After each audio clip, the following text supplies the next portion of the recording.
All right, guys, it looks like we are live. Welcome to our Sunday live stream for the Pebble Beach Pro Am. Here in this live stream, we're going to give you guys the complete breakdown for the single round slate, whether it's for the weather, my player pool, ownership, or of course, any live questions that you have. We'll be touching on all of that. This is the late night version. I know a lot of you are probably sleeping, but wanted to go out and get it out there. You can, of course, watch it on replay and give it a little bit more shelf life. Today, we were streaming in the morning was only up for 2 or 3 hours. So this format, we're able to get it up there for 10 or 12 hours. So that's why we're doing that. Going to go ahead and start off with the weather.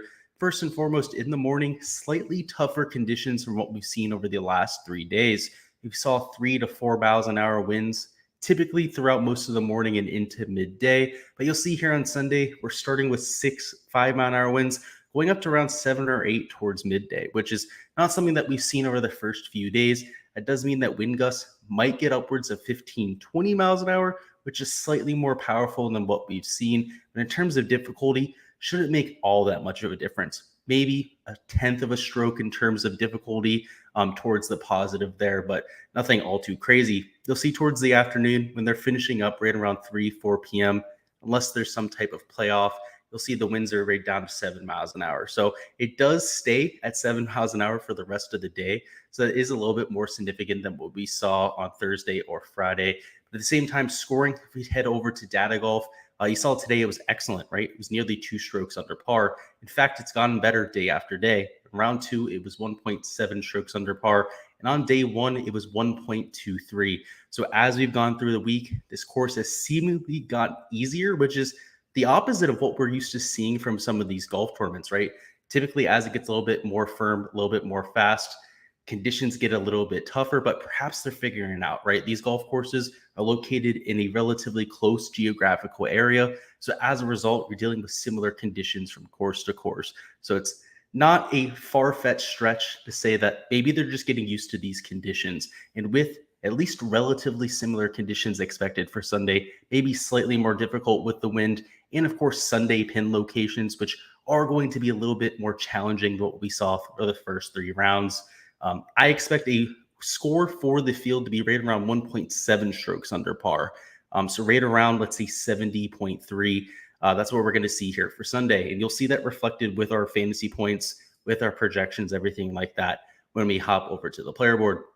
And take a look at some of the easiest holes here. Of course, the par 5s you're going to have to get. You'll see number 6 was the easiest hole on the golf course, playing over 0.8 strokes under par. Number 2, also a par 5. It's early in the round. Everyone's going to be teeing off hole 1 for the final round, which is also nice. You're going to have spread out tee times. You're not going to have 3 guys playing together or anything like that. It'll be sets of 2. You'll have your 2 amateurs with each player. Actually, not every player is going to have an amateur this time around. So make sure you guys keep that in mind. Only the top 20 or 25 amateurs made it through the cut. So not every player is going to have an amateur. The rounds are going to go a little bit faster than what we saw. You'll see on the back 9, this 390-yard par 4 plays a little bit easy. And the par 5s, in fact, play over par. You'll see on the back 9, number 14 plays over par. The last one plays a quarter of a stroke under par, but nowhere near what we saw on the front 9, right? Where it's 0.8, 0.5 strokes under par. So you certainly have to make sure that your players are scoring well at the beginning. So that's something to keep an eye on for tomorrow. Let's go ahead and transition into a player pool with all that in mind. In terms of modeling, not much has changed, right? The weather is going to be of similar difficulty. Like we said, we're dealing with players that we've seen for 3 rounds. So our modeling is going to be very consistent from what we saw from round to round. The only difference is they're all playing the same golf course, right? So if that's going to be the case, we're not going to have to worry about course fits at one course versus another. It kind of simplifies our breakdown here. Let me go ahead and share my screen. I shared the wrong window there. Cool, there we go. So got the projections up here. Before we hop into it, Matt Fukuda says, thanks, Luce, for going live tonight. Yeah, I figured if I went live tonight, a little bit more shelf life. I'm sure that there's people up, right? And you're ready to get up at 5 a.m. tomorrow. It was set. Yeah, so I'm assuming you're on the West Coast. I know for West Coast people, that's super tough, right? Because when the event starts, it's going to be 8:30 a.m. for you guys. So you're not going to have much time to absorb this content. Whereas guys on the East Coast, they might be asleep right now. Like usually I am at this time. But in the morning, of course, it's easier. So I figured this was the best of both worlds. So I'm glad you're enjoying that.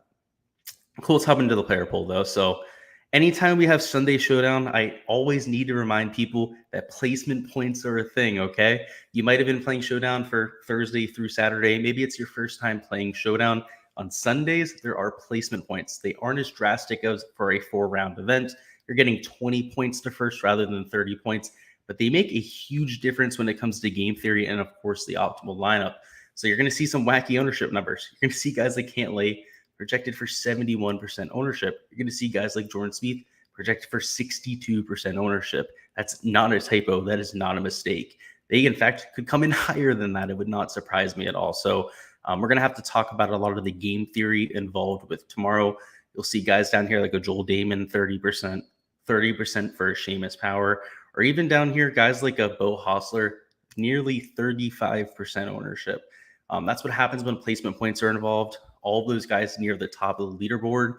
And if they end up in that top 5, right, you're getting at least 10 placement points, which is a huge deal for the single round slate, right? The difference between 75 fantasy points and 65 fantasy points could be the difference between you finishing in first place in the GPP and somewhere closer to 50th or 60th. All right, let's go ahead and talk about my favorite plays. First and foremost, at the top, the 2 mega chalk options. Not going to be fading either of them. They're both great course fits. Jordan Spieth, I told you guys yesterday that I bet him outright before the round. He was started at 5 under par. I got him at 85-1. The guy's 1 shot off the lead. I don't want to say I told you so, but I did.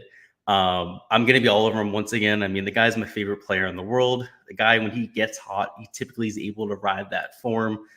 So he's one of the few people that's able to back up one of those low rounds. Would not be surprised at all if he goes out and wins this golf tournament. Of course, I'm hoping so since I have the 85-1 ticket. And in terms of DFS, he's coming in fair ownership, right? I'm going to have him right around 75% of my lineups. Same thing with Patrick Cantlay. So you can see that's going to be borderline leverage, if any leverage at all, right? They're not going to make or break my slate tomorrow. I think that both of them are great plays, both very likely to end up in the optimal lineup. I'm going to have plenty of lineups where I play both of them together. But of course, lineups where I'm playing them individually, where one of them ends up failing, one of them ends up succeeding. That is well within the range of outcomes as well. So that's how I'm going to be handling the 2 guys up top. Patrick Cantlay, he had the most boring 4 under round ever today. He couldn't make a putt for his life. He ended up only hitting 10 greens in regulation, yet still shot 4 under. That seems like his floor at this golf course. So if he ends up actually putting it together on the greens, actually ends up keeping himself out of trouble, could end up posting 6 or 7 under par very, very easily. In fact, at this golf course last year, shot 10 under par at Pebble Beach. So that just shows you the type of ceiling that he has here, which is why I'm not willing to exclude either from my pool. I think they're both great plays.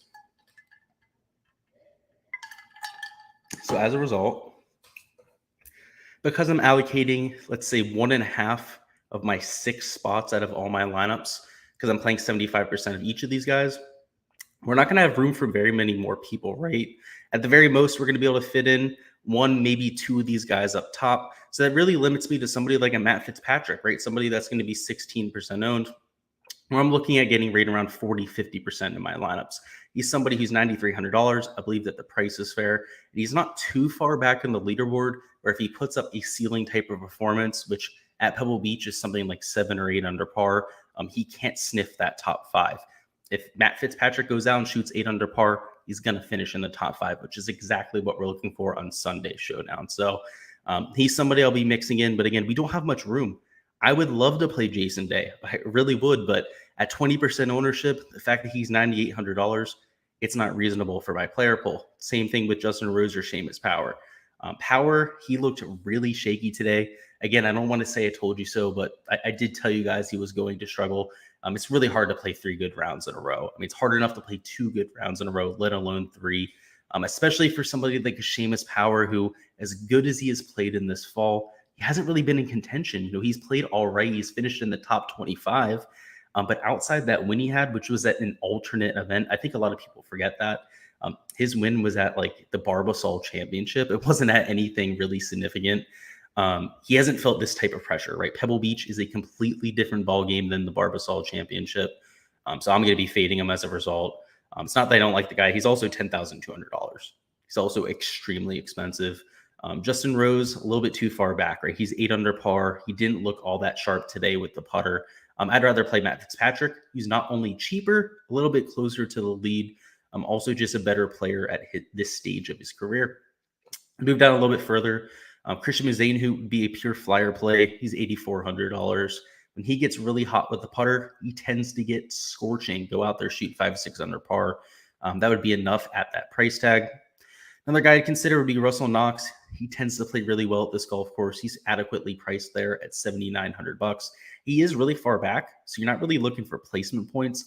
But when we start to get into the 7K range, or especially the 6K range, I'm willing to kind of ignore their placement points. I'm willing to just look for guys that can get to 7 or 8 birdies, because every birdie that you get is 5.5 points, right? And if you end up making 8 birdies, that's 45 points right there inherently, especially if you're getting some of those bonuses for the 3 birdies in a row, a bogey-free round, everything like that, which makes the 5-6 points that you're getting from placement points, or the 8 to 10 if you're finishing in the top 5, top 10, kind of irrelevant, right? If you're somebody that's making that 7 to 8 birdies and finishing, let's say, in dead last, as opposed to somebody only making 3 or 4 birdies and finishing in the top 10, you'd rather have the guy in dead last that made 10 birdies. So that's always something I'm willing to at least give some of these guys down low a pass on. And because of his elite course history, some of the shots gained stats, at least in ball striking that we've seen, he makes an intriguing fit. One of the chalky options I will be taking is Joel Damon. He was somebody we liked going into the week, a great course fit, $7,600, one shot off the lead. We're going to be taking one of these chalky guys towards the top of the board. It is going to be Joel Damon, though, right? He's somebody who's been in contention before. He won at the Corrales Punta Championship. He's been in contention at major championships before. He's been in contention numerous times without winning on tour before, but always played pretty solid. He's never really thrown himself out of a tournament, right? Like, there's nothing that comes up to memory where you're like, oh, Joel Damon like threw this golf tournament away. He's never done that, right? He's always been in contention. While he hasn't done anything special while in contention, which can be a little bit annoying, I still like his chances for tomorrow. Keith Mitchell at 10 under. He's close enough to the lead to really make a charge there. We played him today in Showdown because he's extremely volatile and extremely aggressive player. So I'm going to like him Sunday for the same exact reasons. In terms of course fit, Pat Perez jumps off of the board. So I've been playing him in all my Showdowns, played him for the 4-round stuff. Tomorrow will be no different. We have Troy Merritt, Taylor Pendriff, particularly Troy Merritt. He's getting pretty close to the lead there at 10 under par, 5 shots off the lead. Also somebody who we targeted before, going into the week. He's a great course fit, great on Poa Nua in terms of his skill set. A shorter hitter, a plotter that can particularly succeed at Pebble Beach. So we do like that a whole lot. Matthias Schwab followed up his 10 under round today with 6 over par or 5 over par, whatever it ended up being. Completely fell off the rails. You probably don't want to take that. Hayden Buckley, if you're looking for a pure ceiling performance, much like a Russell Knox that's starting pretty far back down the leaderboard, he's a highly volatile, extremely aggressive birdie maker. So he has that ceiling performance in him. He's somebody that I'll be willing to take a little bit of risk on, particularly because he's super low owned, right? Just 5.5% right there. Ryan Armour, also somebody that fits that same type of build, 7 under par, great course fit, 5.1% owned. Satoshi Kodaira, a little bit higher owned. You can see 8% right there, but also starting at 9 under par. So getting a little bit of a better placement position right there. Great with his wedges. Going into the week, we went through all the shots gained with Kodaira, and from the 50 to 125 yard range and the 125 to 150 range, he's top 10 in the world in both those categories. So that's exactly what we're looking for there, particularly at Pebble Beach. Peter Monotti at $6,900. He's not close to the lead, but at the same time, he's a highly volatile player that's extremely aggressive and has been good on Poa Nua for his career. And lastly, the last play that we're going to here is Mark Hubbard at $6,900. He's at -8, so not that close to the lead like some of the other flyer plays down low here, but the course fit is immaculate, number 13 in the field. He's been playing pretty decent to this point of the week. Also coming in a little bit higher owned than we like, but he's not chalk, right? Just 9% right there. Something we get at the very least stomach. Guys that I'd willing to take in maybe 1 to 2% of my lineups if I was running 150 max. Luke Donald would fit that bill. Mark Baldwin. We don't know much about him. He's playing. There's a guy on Twitter that's like goes to all the Monday qualifiers, that type of thing. He's a caddy as well. He's actually caddying for Mark Baldwin. So I feel like feel good stories, that type of thing, go ahead and play him tomorrow. He's also playing really good golf. Brian Stewart, same type of story. He's somebody I'd be willing to take a flyer on. Dylan Fratelli, same thing with JJ Swan. I don't love any of the plays. They don't model particularly well, but at the same time, they have a decent course fit, right? They've been good in the past. They're at least high pedigree players, people I would at least mix into the lineups. Now that we've gone through the entire player pool, we're going to quickly wrap it up with a little bit of strategy talk. So the best way to do this, as per usual, is just to go over to Draftkings and go ahead and make a few lineups together. So let me go ahead and do that. Already have the Showdown slate up just to make this a little bit faster. And we're going to go ahead and make one GPP lineup and one cash lineup. Of course, in a GPP, we are looking to make sure our ownership is staying relatively low. In a cash lineup, we don't care, right? Just trying to make the optimal build. In a GPP, though, as per usual, you guys are new here to the channel, I don't try to differentiate necessarily by just fading all the chalk. A lot of times the chalk, especially for round 4 Showdown, ends up being good chalk. You have to differentiate with your lineup construction. So how we're going to go and do that is we're going to take Cantlay and Jordan Spieth. I'm going to be doing that in cash as well. But that puts us in a bind, right? It puts us at $7,300 remaining per player. And what most people are going to do for Showdown is that they're going to try and take an extremely balanced build, right? They're going to go down to $7,200 remaining per player. Maybe they'll sort it by score and try and take some of the guys in that range. So Beau Hossler going to be insane chalk, right? So people are going to take a Beau Hossler 90, 80% of the time they're taking this type of build. Going to somebody like a Joel Damon would probably also be a good next man in, right? And that would leave us $7,200 remaining per player. You're going to have to take a chance on someone. Bo Van Pelt, O'Hare, Fratelli, anyone in the 6K range down here would make a whole lot of sense. Let's go ahead and let's just put in Fratelli just because he's probably the middle price of all those type of guys. It would leave us $7,700 and you finish up with somebody like a Keith Mitchell, right? So the real chalk, what is going to be the core that most people are building into. And like I said, the people that take Cantlay and Spieth, like 70, 80% of them are going to take Beau Hossler because of his position on the leaderboard, all that type of stuff. So even if he's only 30, 40% owned in the main contest, he's going to be much higher owned in this circumstance. So a quick way to just make this lineup unique would be to just fade Beau Hossler. It would really make it that simple. It's not the easiest task just because he has a lot of that inherent value with those placement points. But at the same time, we're looking for guys that can get to 6, 7, 8 under par and easily outscore somebody like Hossler that's likely to go out tomorrow, shoot 2 to 3 under par at the very best. So that's how I'm going to be handling GPP contests. That's why Beau Hossler's a fade for me. It allows me to do this type of thing. Go ahead and show you what this type of build will look like. Taking somebody like Keith Mitchell, again, would make a whole lot of sense. I like his volatility. I also like Joel Damon a whole lot. We have $7,000 remaining per player, which isn't all that much. At this point, I don't really worry about placement points. Like I said, when we're going down into the 6K range or even the lower 7K range, I'm more looking for skill set and players that are aggressive and have that birdie making ability. So a couple of guys that come to mind, right? Pendriff, we talked about him earlier. Somebody that is a great ball striker, great putter as well. Ryan Hubbard, Ryan Armour, make a lot of sense. I kind of want to save some salary so I can take one of those guys. So let's go ahead and see if we can find someone at around $6,700. For Telly, you'd be an all right play. Luke Donald, all right play. See, and when we get down to this range, it gets ugly, right? There's not really anyone I love. In terms of the last viable option on the board, Stewart would come to mind for Telly, Malnati, Villegas. Let's go ahead and see what our lineup's going to look like if we go ahead and take Stewart. So Stewart at $6,700. That leaves us $7,300 remaining per player. We could take Hadwin, Lipsky. I don't think we need this salary because in reality, I like going down to $7,000. I really do like Taylor Pendriff here. So if we go ahead and do so, we can take another guy at $7,000. So going to a Hubbard, going to Ryan Armour, if possible, or Peter Malnati. Of the three, my favorite would be Hubbard just because of the modeling. He's a top 15 stat fit for us at the golf course. So you can see with this type of lineup, I would expect this to be unique. First and foremost, because Taylor Pendriff, we're looking at sub 3% ownership. Hubbard's right around 9%. Joel Damon's right around 20%. But Keith Mitchell, also somebody who's going to be in the single digits. I'd expect around 8 to 9% ownership there. So as long as you're taking two guys sub 10%, in this case, it's Mitchell and a Taylor Pendriff. Also to Hubbard, right? He's also a third guy that would be sub 10%. You can be relatively confident your lineup will be unique. So that's how I'm going to go ahead and tackle GPPs. Of course, rather than taking a Joel Damon, rather than taking a Keith Mitchell, you could try and spend down a little bit, try and make this a little bit more balanced. Take guys in the $7,300 range, $7,400 range instead, right? You like Kodira. I mentioned him a little bit earlier. He's $7,700.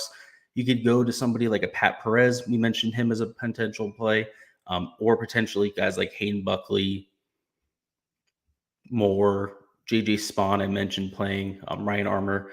Those are all guys that I also would like to mix in. So the core, I would say, for GPPs, of course, Cantlay and Spieth, as we talked about. The third guy for me would be Joel Damon. I like that pivot off of somebody like a Bo Hostler, who's going to be extremely chalky. All right, with that being said, let's go ahead and go into a cash play. So, like I said before, Cantlay and Spieth, pretty much a locks in cash. I don't think you could argue otherwise. Going to somebody like a Hostler as well, it's going to be extremely chalky, but would make a whole lot of sense. Joel Damon as well also would make a lot of sense in cash. Scroll down a little bit further, you're going to have to save salary at some point, right? You're going to have to take somebody that's a little bit cheaper. I think taking somebody like a JJ Spawn would be a good way to do that. And then wrapping up your lineup with somebody like a Pat Perez. You feel good about all your spots. The lowest guy in terms of placement points is going to be in 17th. And if he goes out, shoots 2 or 3 under par, like you'd expect most players in the field to do, he's going to improve on that placement points right there, right, getting into the top 10 and easily pay off for cash. So this is what I'm looking for in cash. They're all good course fits. You're eating all of the chalk by taking these 4 players.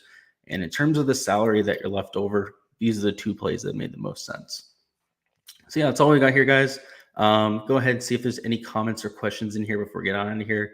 You think you'd do both Spieth and Cantlay and trying to get an 8,500 guy? No, so you don't have enough salary for that. So hopefully you just saw that lineup that we made on the screen there. You don't have enough salary for it. And how have you done the first 3 rounds? I've done pretty decent. Round 1 to round 2 were okay with Showdown. For 4-round stuff, they were a little bit better. Today with Showdown, I had 8 lineups in the main GPP. I cashed every single one. I had Spieth in every single lineup, which helped a whole lot. I had a bunch of Ches Reavie, a bunch of Matt Jones. Matt Jones made 7 birdies today. I had some Bo Hostler as well. Like I said, Bo Hostler was a great play today. I mentioned him during the preview. It was a great day. It could have been a little bit better. I didn't have anything finished in the top 10, top 20 or anything like that. But literally every lineup cashed. So I can't complain about it. And it was in a GPP. That wasn't in a cash type of build. On Sunday, I have like 3 or 4 lineups that have 6 to 6. I have 13 6 to 6s total, but I have 3 or 4 of them that have like a legit shot at finishing in the top 10, top 15, that type of thing. I don't think any of them are going to win first place. I mean, a lot would have to happen for them to vault that much up the leaderboard, but I'm looking at a pretty solid week in terms of DFS. Especially when I look at my 6 to 6 percentage. You know, I'm at 13 lineups at 6 to 6, which is 9%. That's like 7-8x the field. So I'll take it. But that's all I've got for you guys. If you're watching this on replay, as I'm sure a lot of you will be, that's why I'm putting this out a little bit earlier. Do not be shy at all to go ahead and put any questions down in the chat. I would also love to hear what your favorite Showdown play is, regardless of price, per dollar. What is your favorite play on the slate? And of course, good luck for all of your Sunday Showdown lineups. I already have a prize picks preview up for round 4 as well. And next week, we have the Waste Management Open. So look on forward to that, guys, and I'll see you then.